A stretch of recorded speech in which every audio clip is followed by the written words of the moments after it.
અખંડ દીવો થઈ ગયો. કહેવાય છે ને કે માતાજીને પ્રસન્ન રાખવા માટે અખંડ દીવો કરવો પડે.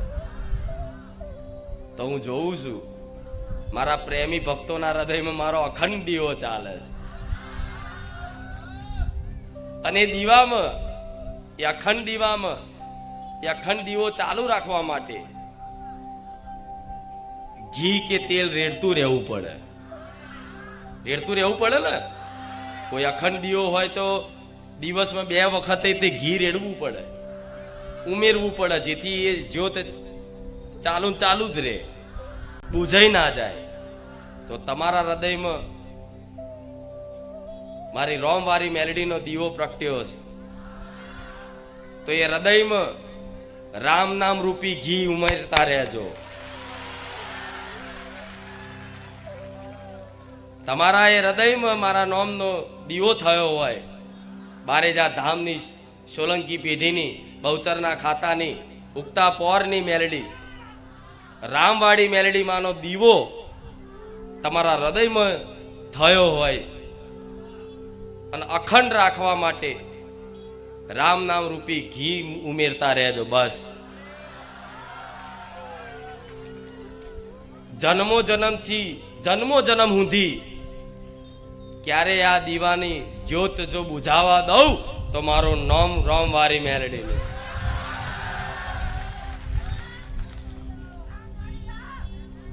રામ બધી જગ્યાએ ફર્યા, બધી જગ્યાએ જોયું હશે, દીવા જ કરાયા, દીવો કરો, દીવા કરો, આટલા કરો, આટલા કરો, આટલા કરો. પણ ખુખાર મેલડીનો માર્ગ એવો છે, ખુખાર મેલડીનો માર્ગ એવો છે કે થોડાક સમયમાં 6 મહિના કે વર્ષ એક ધારી નિરંતર બારેજા ધામ આવી અને પ્રવચન રૂપી શબ્દના જીવનમાં અમલ કરજો, સાંભળજો ધ્યાનપૂર્વક અને નિરંતર મારી વાણીને સાંભળતા રહ્યા ને તો 1 વર્ષ, 2 વર્ષ અને વધુ 5 વર્ષ, 5 વર્ષ પછી તમારે દીવો કરવાની જરૂર નહીં પડે. હું રોમવારી મેલડી આવું કહું છું.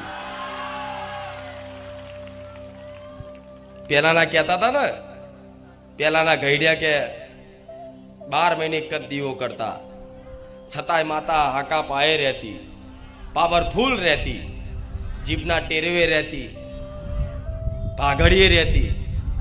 ખબર છે ને? આવું સાંભળ્યું હશે. ભલે રામ આવી ઓકાટા વાળી માતા હોય. રામ દરેકની વાલી એવી કુળની માતાના રામ,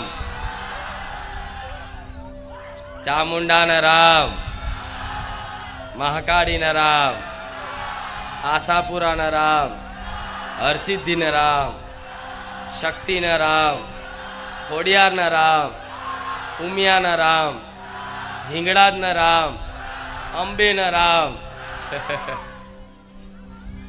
બહુચરના રામ. રામ ભલે રામ આ હેત લાગ્યો, આ એડો લાગ્યો માતાનો, તો આ તમારી માં જ બારેજા ધામ તમને મોકલે છે કે દીકરાઓ જાઓ. મને માતાને પામવી હોય ને, મને માતાને પામવી હોય, મારી અસલી કૃપા શું છે જીવનમાં જોવી હોય તો બારેજા ધામ જાઓ અને ખુખાર મેલડીની ચુંદડીનો પાલવ પકડી લો.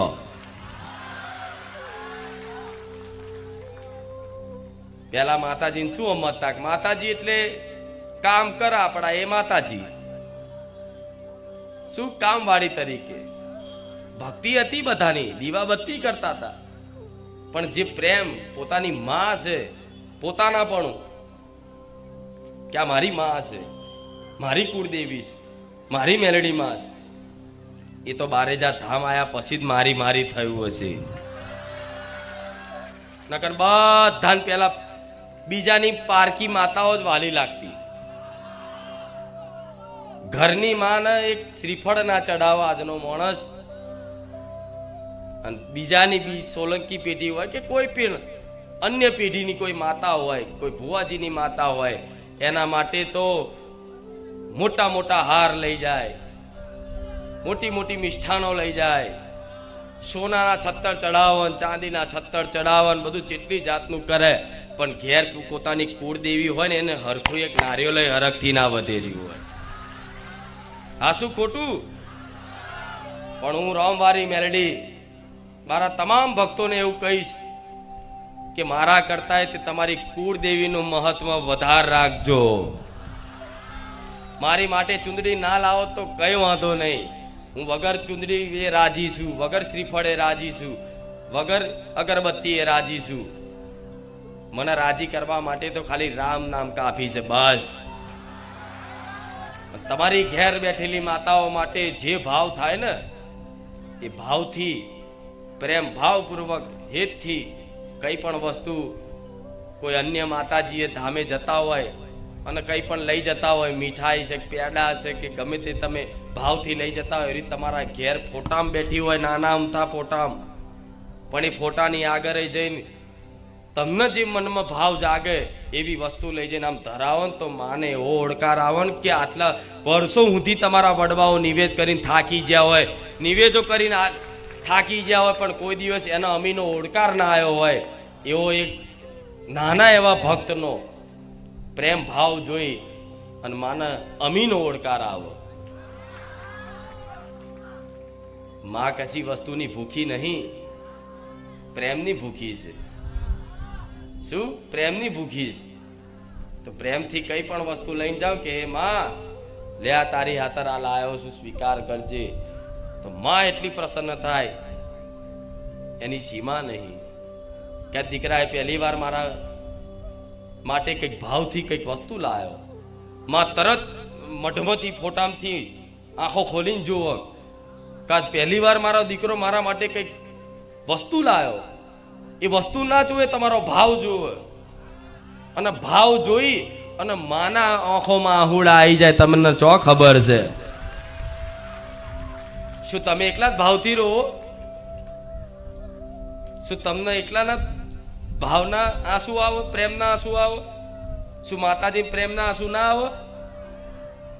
આવે. ભક્તને જોઈને માય તે પ્રેમના આંસુથી રોતી હોય, હરખથી રોતી હોય કે જો મારા દીકરાનો, મારા ભક્તનો ભાવ તો જો. આટલા વર્ષો થઈ જાય, આટલી પેઢીઓ જતી રહી, એમના વડવાઓ વર્ષોથી પૂજતા, દાદાના દાદા વખતથી હું માતા પૂજાતી, પણ આન મારા દીકરાએ જે મને માતાનો ભાવ આલ્યો છે ને એવો તો એના વર્ષો સુધી, પેઢીઓ સુધી મને કોઈએ ભાવ નતો આલ્યો. એની માં પ્રસન્ન થાય, એની માં ખુશ બને. બને કે નહીં? બને. પણ એવો પ્રેમ કરતા આવડવું જોઈએ, એવો વાલ કરતા આવડવું જોઈએ. શું માની કૃપા જોતી હોય તો ભક્તિ વગર તો કશું નહીં થવાનું. શું ભક્તિ વગર કશું પ્રાપ્ત થવાનું નથી. એટલે આ વાતનો વિશ્વાસ કરી અને મનમાં એક સંકલ્પ લેવો લઈ લેજો, એક નિશ્ચય કરી લેજો કે માં બધું જીવન છે, સુખ આવશે, દુઃખ આવશે, બધું બરોબર છે. સુખ આવશે તોય તું માં સંભાળ લેજે, દુઃખ આવે તોય તું સંભાળ લેજે, પણ માં અમને તારા ધામ આવ્યા પછી એવી સાચી સમજ આવી કે ભક્તિ વગર ઉદ્ધાર. તો માં અમને ભક્તિ પ્રદાન કર. શું અમને ભક્તિ પ્રદાન કર? તો મારા જેવી માતા તરત પ્રસન્ન થાય કે તે અસલી વસ્તુ માગી. શું માગી? અસલી વસ્તુ. અસલી વસ્તુ તે માગી, એની મન માતા પ્રસન્નતા થાય. અને એમને ખાલી મારી દ્રષ્ટિ નાખું ને તોથી જ એને ભક્તિ પ્રદાન થઈ જાય, પ્રેમ પ્રદાન થઈ જાય.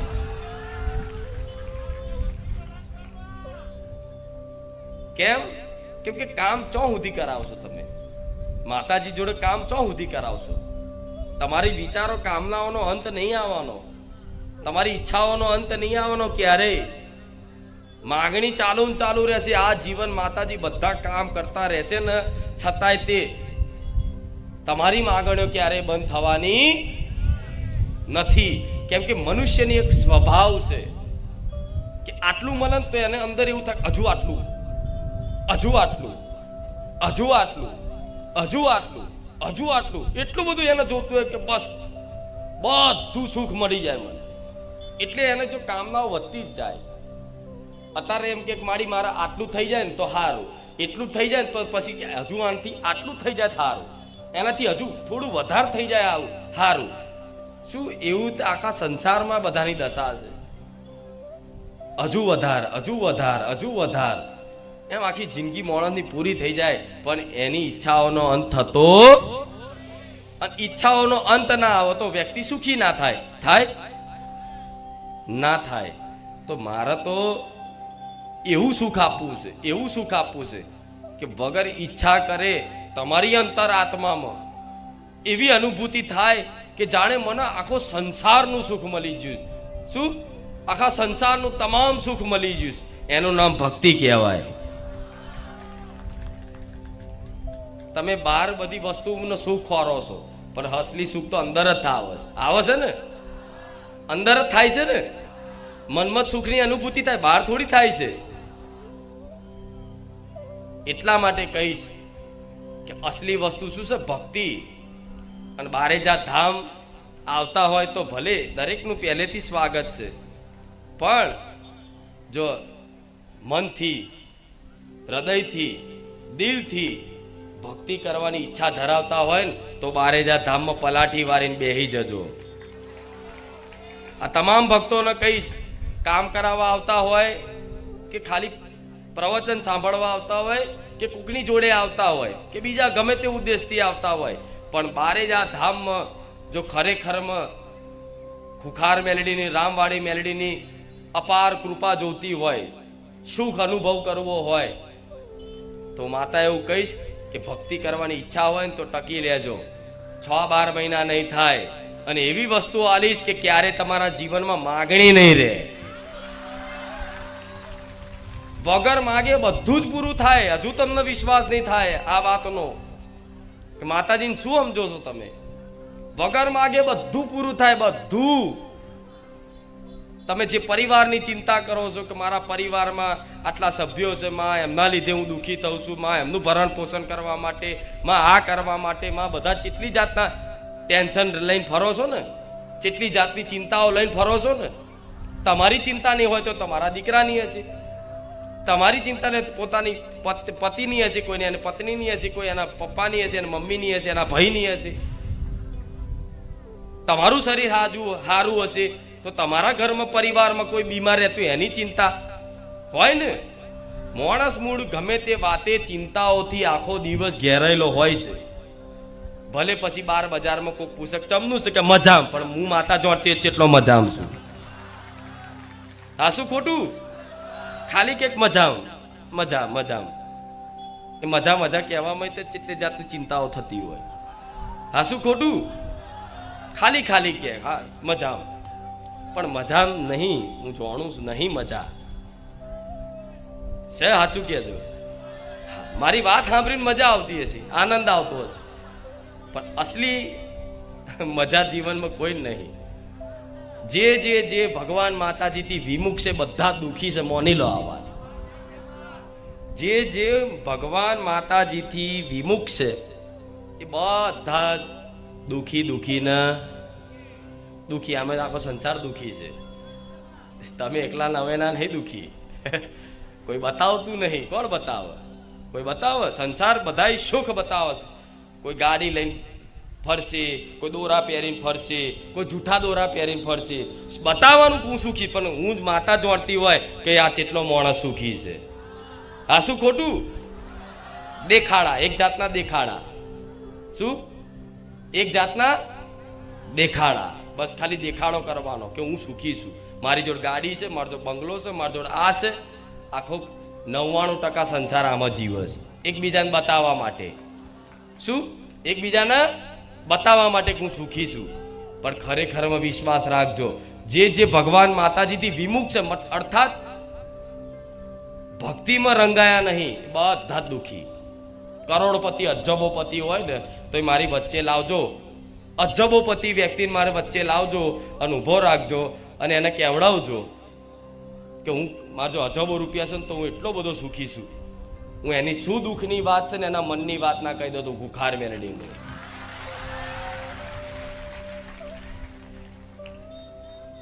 હા શું ખોટું?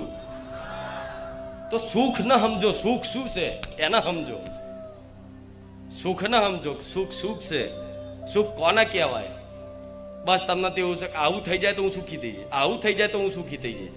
અને જે તમે ઈચ્છા કરો છો કે આવું થઈ જાય, આવું ઘર થઈ જાય તો હું કાયમ માટે સુખી, આવી ગાડી આવી જાય તો હું સુખી, આટલા દાગીના આવી જાય તો હું સુખી, આટલી જમીન લેવાઈ જાય તો હું સુખી, બધા આના સુખ માનસ. પણ તમે જે વસ્તુની ઈચ્છા કરો છો, જે જમીનની ઈચ્છા કરો છો, જે ગાડીની બંગલાની ઈચ્છા